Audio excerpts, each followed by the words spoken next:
بسم الله الرحمن الرحيم الحمد لله رب العالمين والعاقبة للمتقين والصلاة والسلام على خير خلق محمد وعلى آله وصحبه أجمعين أما بعد السلام عليكم ورحمة الله وبركاته وإذا سألت فاسأل الله bugungi suhbatimiz mavzusi rijalun sadaqu ma ahadulloh alayhi minal mu'minina rijalun sadaqu ma ahadulloh alayhi. Alloh taolo Qur'onda mu'minlarni maqtab shunday bir oyatlar tushiradiki, mu'minlardan shunday bir erkeklari bo'ladi, Allohga bergan ahdini ustida turadi. Mu'minlarning ichida erkeklari bor, Allohga bergan ahdida turadi. Ulardan ba'zilari Allohning diydoriga yetdi, ba'zilari ahdida turibdi, navbatini kutib turibdi. Hakim ibn Hizom roziyallohu anhu aytadi, Rasulullohdan kunlarda birida, bu Imom Buxoriy va Muslim keltirgan hadis, Rasululloh sollallohu alayhi vasallamga bir g'azotlarda birda bir o'lja tushadi.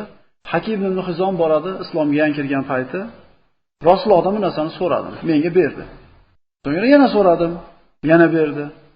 Uchinchi bor so'rab borganimda aytdiki, Hakim dedi, bu mol go'yoki bir shirin luqma, shirin taomga o'xshaydi. Agar buni saxovat bilan, iffat bilan so'raladigan bo'lsa, iffat bilan olinadigan bo'lsa, Alloh taolo barakot beradi. Agar bu molni so'rashlik ta'ma bilan, dunyoga hirs bilan bo'ladigan bo'lsa, bundan baraka olib qo'yiladi. Go'yoki yeb to'ymayotgan odamni singari. Bilingki, berayotgan qo'l olayotgan qo'ldan baland bo'ladi. Shunda Hakim ibn Hizom aytadi, Allohga qasam ya Rasululloh, shu kundan boshlab sizdan keyin hech kimdan biror bir narsa so'ramayman dedi. Rasululloh sollallohu alayhi vasallam vafot etdi. Abu Bakr Siddiq roziyallohu anhu xalifa bo'ldi. Ana shu urushda tushgan o'ljalardan har bitta qatnashgan jangchiga beriladigan ulushini berish uchun Hakim ibn Hizomni chaqirib bermoqchi bo'lganda bosh tortdi. Umar ibn Xattob xalifa bo'ldi. U zot ham mana shu o'lja tushgan narsadan Hakim ibn Hizomga o'zini ulushini, halol bo'lgan o'zini ulushini bermoqchi bo'lib chaqirganda Hakim ibn Hizom olmadi. Shunda Umar ibn Xattob aytdiki, ey musulmonlar, men Hakim ibn Hizom Allohga bergan, Rasuliga bergan ahdini ustida turganligiga men guvohman dedi. Imom Buxoriy va Muslim rivoyat. Mashoyixlardan birini tirishligi qiyin bo'lib qoldi. Topab tutar yaxshi bo'lmay qolganda, uni ahvolidan xabardor bo'lgan bir birodar aytdiki, amirga borib turib, holingiz ozgina shikoyatsiz bo'lmaydimi? Ozgina bir yordam berar edi sizga iqtisodiy tomondan. Desa, bu mashoyix shunday bir qattiq g'azab qilib deydiki, butun olamlarning egasi bo'lgan Allohdan so'ragan uyalyapman. Shu holatimga roziligimdan Allohdan mononim kamdir so'ragan uyalyapman u odam bolasidan so'ragani meni da'vat qilasizmi? Bular Allohdan boshqadan bir narsa so'ramaymiz deb ahd bergan kishilar. Rasululloh sollallohu alayhi vasallam oluvchi qo'l past, beruvchi qo'l baland. Rasululloh sollallohu alayhi vasallam shu so'zlarni eshitganda ba'zi sahobalar, bu Abu Bakr Siddiq shunga o'xshagan bir sahobalar Rasulullohga so'z berishgan. Odam bolasidan biror narsa so'ramaymiz. Bu faqat biz pulni tushunmaylik. Otini miniyatib, qo'lidan qamchi tushib ketsa, yerda turgan odamga uzatib oling deyishmagan shular. Ya'ni nima degan narsa? U pul emas, bir moddiy yordam emas. O'sha uzatib oling deyishlikni xorlik deb bilganda, Allohdan boshqasiga hojatimizni aytmaymiz deb o'zlari tushib qamchisini olgan. Shuning uchun ular haqida Alloh taolo bu mu'minlarning ichida shunday bir erkeklari bo'ladi, Allohga bergan ahdida turadi, ular o'zgartirmaydi har qanday sharoitda. Bu kishilarni mana Allohdan so'ragan uyalyapman, Alloh bergan roziligimdan. Endi qanaqa qilib bandasidan so'rayman deyapti. Alloh taolo aytadi Baqara surasida, Astagfiru billah yahsabuhumul jahilu aghniya minat ta'affuf. Johil kishilar mana shunday bir muhtojligi bor, ehtiyoji bor kishilarni iffat qilib hech kimdan so'ramayotganligini ko'radida, bu boy deb o'ylaydi.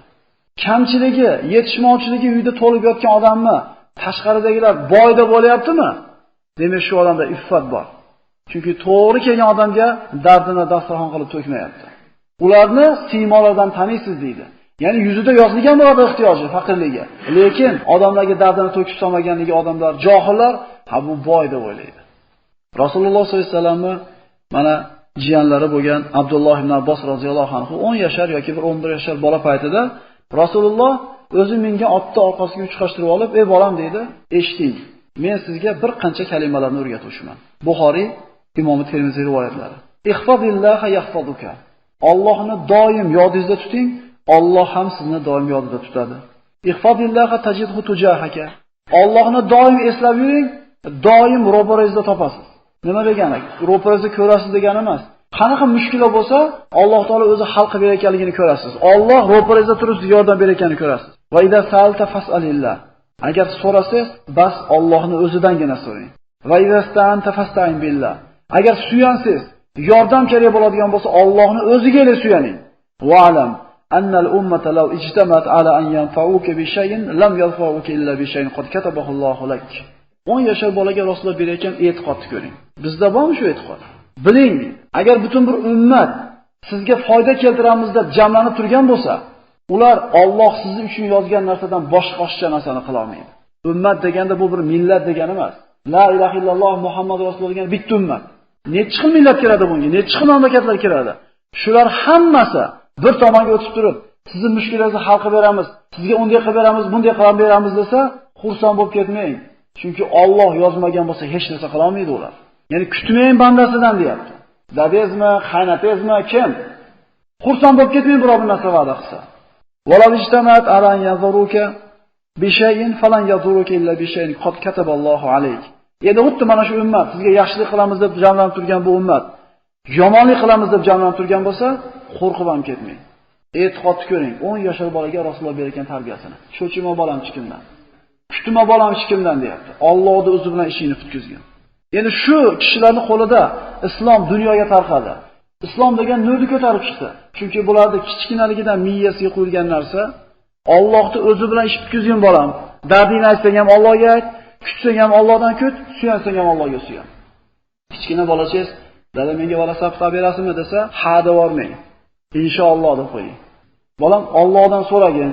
Menga qolsa bitta emas 10 ta beraman. Lekin Alloh yozmagan bo'lsa bo'lmaydi. Cho'ntagingizda pulingiz bo'lishi mumkin. O'sha bozorga tushib ketayotganda tushirib qo'yish bor. Boshqa ehtiyojga ketib qolishi bor. Alloh bir kasal qilib qo'yishi bor, tusha olmay qolasiz. Hatto ana shu WhatsAppni olib berishlikni Allohning o'ziga tirkab qo'ying. Alloh xohlasa bo'ladi. Bolam, mendan so'rashdan burun Allohdan so'ragin. Agarchi men olib bermaslikni xohlasam ham, olib bermayman deb niyat qilayotgan bo'lsam ham, Alloh yozgan bo'lsa, men olib bermasam tog'ang yoki amaking ham beradi. O'g'il bolami, qiz bolami ota-onasiga emas, Allohga suyanishni o'rgansin-da. Sahoba ikromlar uyida endi insonchilik tuz tugab qolsa, shaffiyadan berib turib, qo'shnidan so'rab chiq demas ekan. Bular Rasulullohning tarbiyasi bilan sug'orilgan, jay namoziga turib, 2 rakat namoz o'qib, peshonasiga yoqib Parvardigor tuzim tugatdi, tuz ber deb turib, Allohdan so'rab qo'yib turib, keyin qo'shnisiga piyola chiqarar ekan. Bizchi barchiq hech ikkilanmaymiz. Mana kechagi darsimizda aytdik. Biz rizqimiz kelishi birinchi Allohdan, ikkinchisi sabab. Biz sababni nomiga qilib mehnat qilib qo'yamiz. Qattiqroq Allohga suyanishimiz kerak edi, lekin biz almashtirib qo'ydik.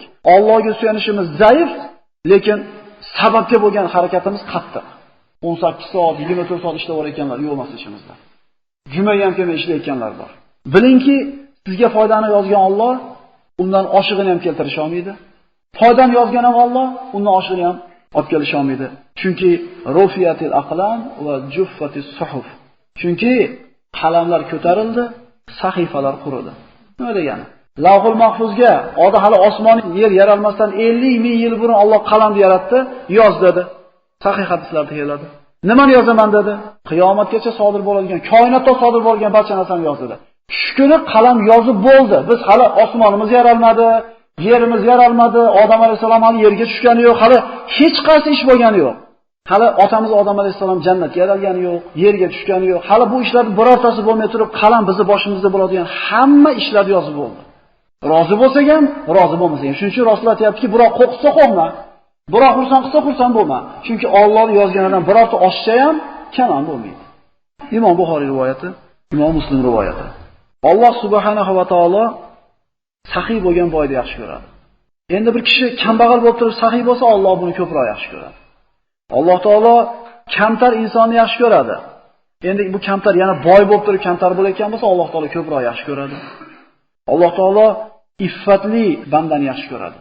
Boy odam iffatli bo'lsa, kambag'al odam iffatli bo'lsa, iffatli kambag'alni Alloh taolo ko'proq yaxshi ko'radi. Shoirning shunday bir baytlari keladi: "La tas'alanna min ibni adama hajatan, wasalil ladhi abwabuhu la tuhjab. Falloh yaghzabu in tarakta su'alahu, amma ibn adam hina yus'alu yaghzab." Hojatingni odam bolasidan so'ramagin. Rahmat eshiklari yopilmaydigan Robbingdan so'ra. Allohdan so'ramay qo'ysang g'azab qilsa, bandasidan so'raganingda g'azab qilar. Odamdan so'rasak achchig'i keladi, lekin Robbimiz so'ramay qo'ysak So'rashlik nima edi? So'rashlik bu xorlik edi. So'rashlik qo'lni uzatishlik edi. So'rashlik o'zini pastligini tan olish edi. Musulmon odam Allohdan boshqasidan so'rashligi to'g'ri bo'lmaydi. Salaf solihlardan buni shunday bir hikmatli so'z keladi. Ayshma ayshta fa innaka mayitun. Xohlaganda yasha, baribir o'lasan. Xohlagan bandangni, xohlagan kishini yaxshi ko'r, albatta uni ajr olasan. Bilginki, mo'min kishining sharafi tunlari qiyomul layl namozda turishidadir va azizligi odamlardan behojatligida. Adab kitoblarida shunday bir chiroyli rivoyat keladi.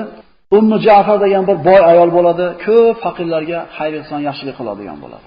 Odamlar kelib hojatlarini aytadi, qo'lidan kelgancha yordam beradi, olib qaytishadi. Ikkita miskin kambag'al keladi. Keladida biri aytadi, Allohdan Ummu Ja'farning fazlidan so'rayman. Ikkinchisi Allohning fazlidan so'rayman. Bittasi fazlini faqat Allohning fazlidan umid qilyapti, ikkinchisi Ummu Jamilning saxiyligidan umid qilyapti. Allohdan ham so'rayman, Ummu Jamilning fazlidan ham so'rayman. Ummu Jamilga har gap yoqib tushadi-da, ikkalasiga so'yilgan tovuqni berar ekan. Qo'liga 2 tangadan pul ham berar ekan. Ummu Ja'farni fazlidan so'rayman degan odamning qo'liga berar ekan tovuqning ichiga 10 tangani tiqib qo'yar ekan. Endi bu badbaxt nariyoqqa borganda har safar 2 tangaga nariga Allohning fazlidan so'rayman degan odamning 2 tangasini olib tovuqni berib ketaverar ekan. Tovuqni sotyapti, 2 tangasini olib ketadi, 4 tanga bilan ketyapti. Bu ham ichida 10 tangasi bilan 2 ta tovuqqa ega bo'lyapti. Birodarlar, Ummu Ja'farning fazlidan so'ralmaydi.